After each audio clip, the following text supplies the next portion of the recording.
¿Me copiás, Javi? Sí, señor, perfecto. 10 minutos, 8 en realidad para las 12 del mediodía. Como ustedes verán, tenemos aquí a nuestras espaldas el edificio municipal, Fran. Nos encontramos con el doctor Mauro Sabatini, responsable de asesoría letrada de la Municipalidad de Villa Mercedes. Vamos a tocar dos temas con él. Lo primero que quiero tocar con el doctor, antes de ir a lo segundo, digamos, o a lo que sigue, tiene que ver, doctor, con ¿qué tenemos que tener en cuenta los vecinos de Villa Mercedes, la persona que por allí decide encarar una operación de tipo inmobiliaria, comprar un terreno, establecer algún lugar, de repente para su vivienda, de repente para tener un lugar para el fin de semana? Hoy día hay tanta variedad, porque digo, vos entras a las redes sociales, entras agitaneando y tenés 70 millones de ofertas. Las mirás y decís, che, qué barato, qué interesante, bueno, ¿cómo hago? Pero después vienen los lamentos, ¿no? ¿Cómo estás? ¿Qué tal? Buen día, Javier. Buen día al equipo y a la audiencia en general. Javier, la forma de evitar que pase esto que ya viene pasado en reiteradas ocasiones son diversas. Primero, si lo que estamos buscando es comprar un lote, un terreno, lo primero venir al municipio, al área de planeamiento. En el área de planeamiento hay un listado de cuáles son los loteos que se encuentran aprobados y que están legitimados para poder vender. ¿Qué significa esto? Que si están aprobados por el municipio, el vecino que compre ahí va a tener la tranquilidad de que va a tener tanto el servicio de energía eléctrica, de agua, de cloaca, apertura de calles, alumbrado público y demás, que es lo que el Código de Planeamiento Urbano exige para que un loteo pueda considerarse como tal. Tengamos en cuenta Fundamentalmente la legalidad de que quien te está vendiendo la tierra es el titular y por eso ha podido tramitar todo esto ante el municipio.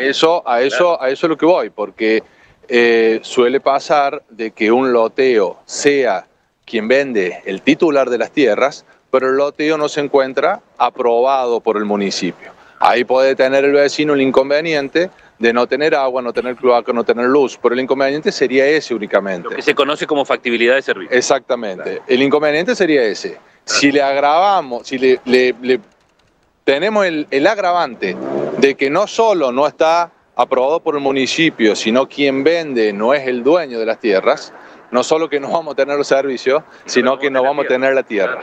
Entonces, primero, asesorarse si es un lote, si ese loteo está regularmente constituido.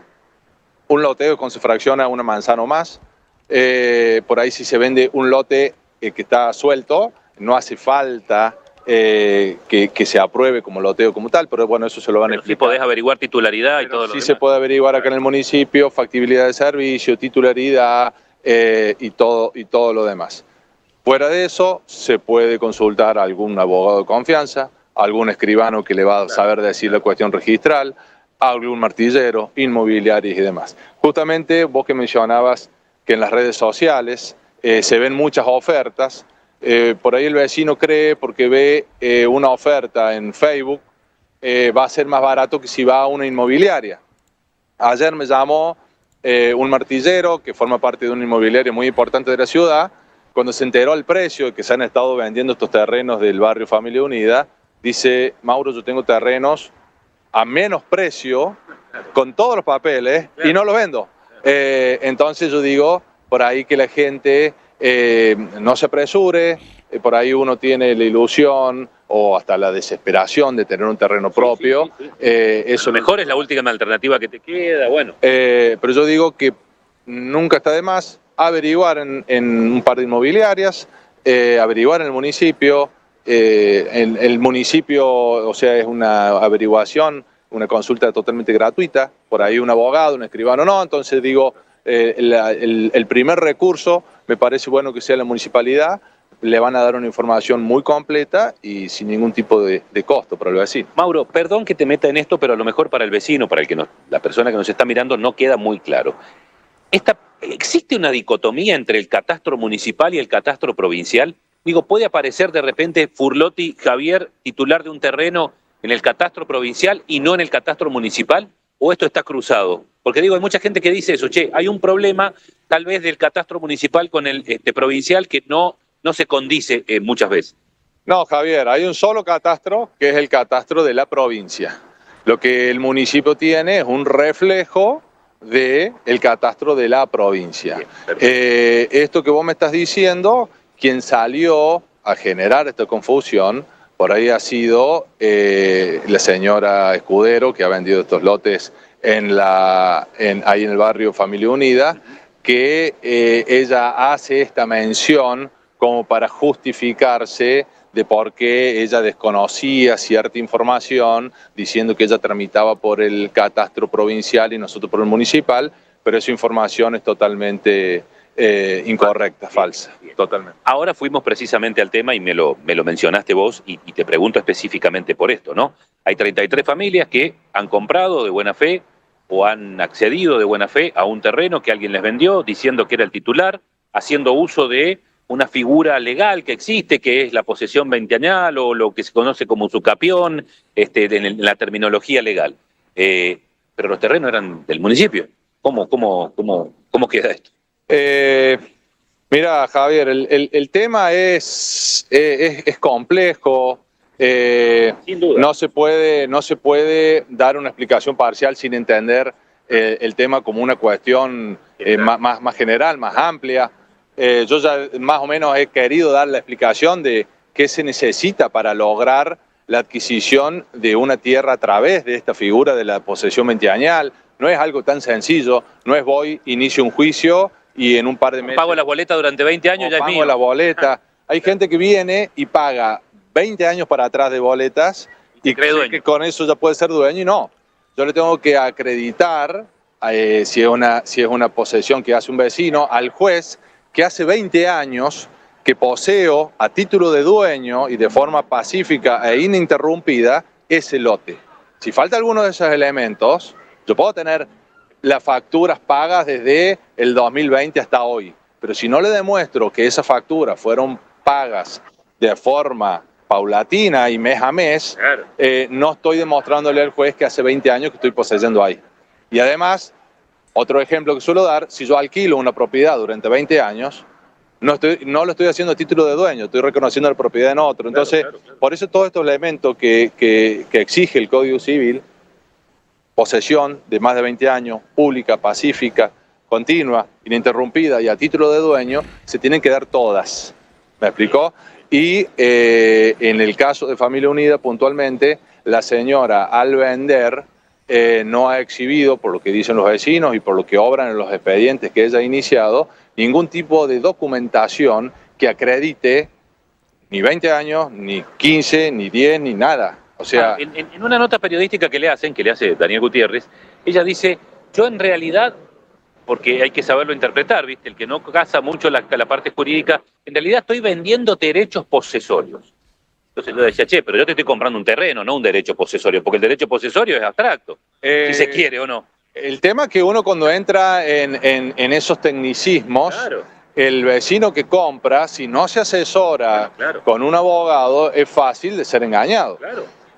No deja de ser cierto que lo que se ceden son derechos posesorios que ella tiene sobre un terreno. Lo que no se especifica qué derechos posesorios tiene, de cuántos años posee, y ahí es donde yo por ahí digo que hay un poquito de negligencia del vecino del comprador, en firmar, aceptar, sin ni siquiera tener el pleno conocimiento del alcance del documento que está firmando. De repente, hay una plancheta, hay un plano aprobado de estos terrenos, porque si no, imagino encima cómo hace, no hay un estaqueo, no hay, o va y como en la época del 800, va y...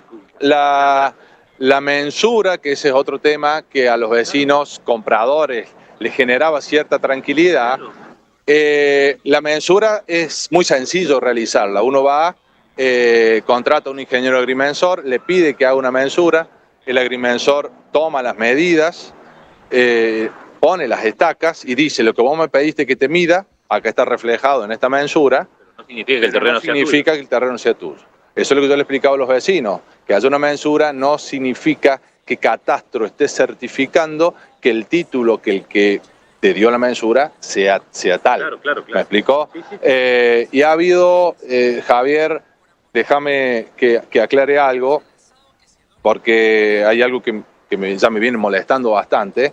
No sé si es por ignorancia, no sé si es por alguna mala intención, si es por ser gente que es opositora al gobierno de turno, claro, que politizan y demás, pero tristemente leí un comentario de una colega que, teniendo conocimientos del derecho, salía a poner en duda, salía a afirmar que no existe la posesión veinteañal o la posesión administrativa, posesión adquisitiva administrativa.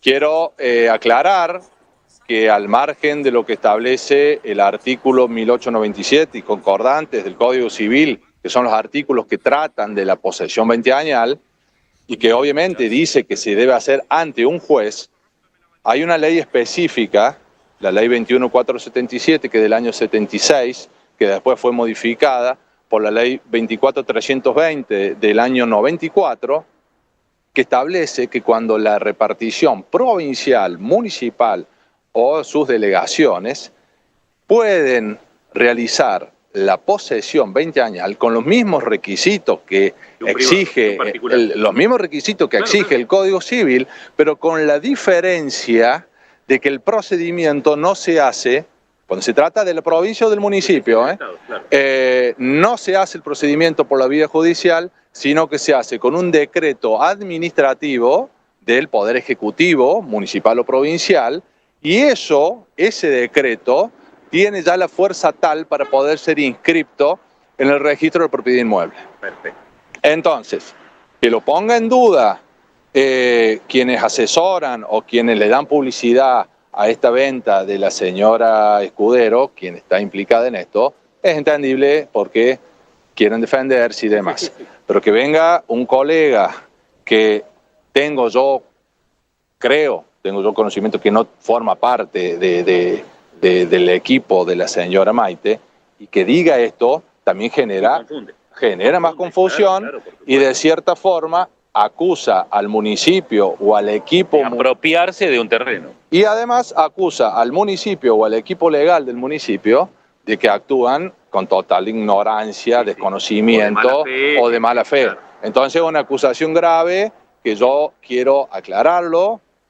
No quiero dar nombres, está bien, pero yo digo, te digo totalmente, con total sinceridad, yo desconocí ese procedimiento hasta que un colega, varios años atrás, que asesoró durante muchos años un municipio de acá de la provincia de San Luis, me dijo de la existencia, y era obvio que si yo no trabajo para un municipio o para la provincia, desconozca esta ley, claro, porque no es de aplicación para un particular. Claro. Entonces, si yo escucho a un colega que me está diciendo que existe una ley de prescripción adquisitiva administrativa mínimamente, teniendo tantas herramientas para poder asesorarme, debo asesorar y después hacer una publicación. Me parece que eso fue una afirmación muy poco acertada, y que yo creo que es por cuestiones políticas, pero genera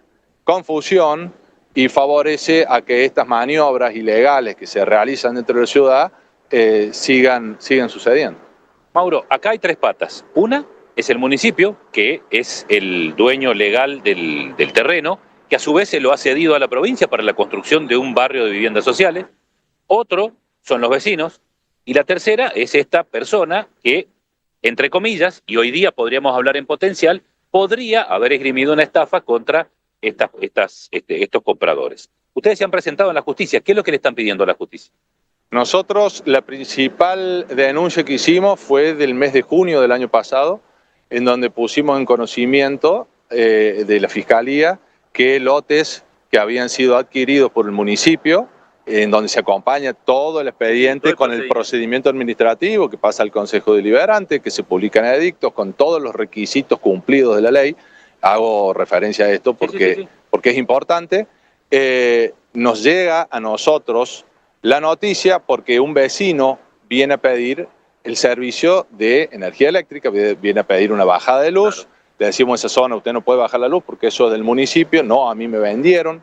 ¿Quién te vendió? Nos acompaña un boleto. Ahí tomamos conocimiento y en junio del año pasado ponemos en conocimiento del fiscal de esta situación. Luego de ello, a esta vecina le solicitamos traernos el teléfono, traernos algún contacto, ubiquemos a esta mujer para decirle que no puede seguir vendiendo ahí. porque a lo mejor lo hace sin mala fe o por confusión, no sabemos, Claro, se lo está bien. queríamos advertir. Nunca tuvimos más novedades, nunca tuvimos más noticias, no pasó más nada. El tema es que esta mujer ha seguido vendiendo y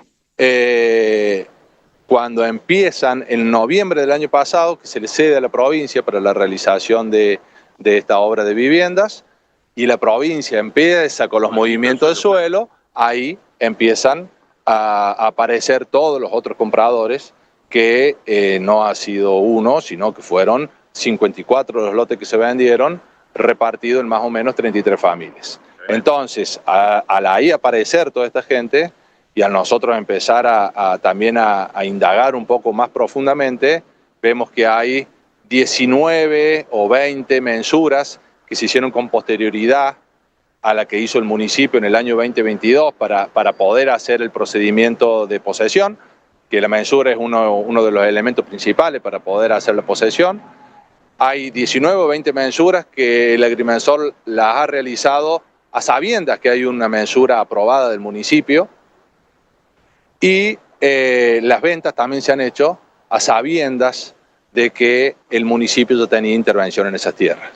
Pero bueno, ni los vecinos ni nadie habían concurrido al municipio hasta que no empezó a verse ese movimiento en el lugar, y ahí con toda esta prueba que los vecinos, algunos de los vecinos, nos pone a disposición, entrando a catastro y viendo estos planos, todo eso fue, que fue el lunes pasado, fue adjuntado, fue ampliado a la denuncia del año pasado el fiscal, también con transferencias que se han hecho, con todo lo que teníamos a nuestro alcance, y además se han sumado 12 vecinos más que han denunciado de forma particular, y además se hizo presente, creo que el día miércoles, un abogado en representación de la provincia, quien es hoy el titular, para pedir que se le arbitren los medios para poder continuar con las obras que tienen proyectadas, porque había algunos vecinos que no dejaban avanzar las máquinas y demás. Así que hoy... Todo esto por no tener en cuenta lo que hablamos al principio, Mauro, ¿no? Yo digo, no es gracioso porque hay 33 familias que algunos han dejado los ahorros de su vida ahí. Totalmente. Pero digo, es muy triste. pero claro, pero digo, para que tengamos en cuenta lo que puede llegar a suceder por a lo mejor no tomarse el tiempo de venir y hacer una averiguación. Yo, Javier, por mi profesión, he tomado conocimiento de muchos tipos de estafas. Hay estafas que, por más que uno hubiese querido tomar todos los recaudos, son casi imposibles.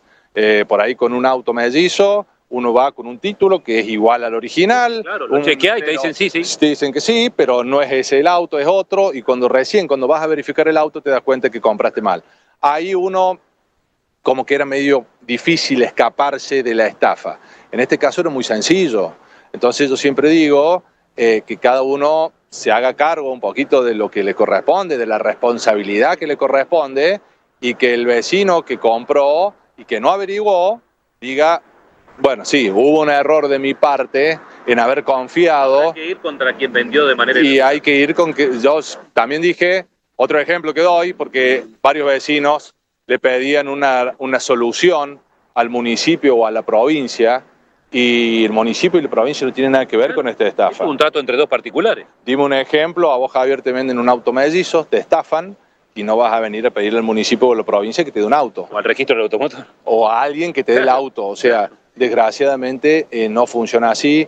El haber sido víctima de un delito no le genera un derecho mejor a adquirir. Por encima de los demás. Por encima de los demás vecinos. Claro. Esas son cuestiones que por ahí, dentro de la bronca, de la desesperación... No, yo lo entiendo. Un poco se enojaron conmigo también cuando yo analizaba esto y lo decía tal cual lo decís vos. Mirá, a ver, yo creo que el Estado, entre comillas, y si lo vemos desde el punto de vista absolutamente jurídico, el Estado somos todos, no tiene por qué hacerse cargo de resarcir a un particular que se vio estafado por otro particular. Tendrá que ser ese particular que estafó el que responda con bienes, cárcel o lo que sea, que marque la justicia contra quien estafó. Pero si no, digo, ¿por qué con mi impuesto tienen que salir a resarcir a alguien que compró mal un terreno? Y yo planteaba lo mismo, decía, mañana compro un auto y me salió mal y voy y le digo al Estado, bueno, no, dame plata para arreglarlo porque el auto que me vendieron estaba malo. Totalmente. Entonces, no. Claro. Por eso, bueno, pido a todos los medios de comunicación que viralicen esta cuestión de que antes de comprar un terreno o un auto o cualquier bien registrable, que por ahí es de una suma de dinero bastante cuantiosa, se asesore.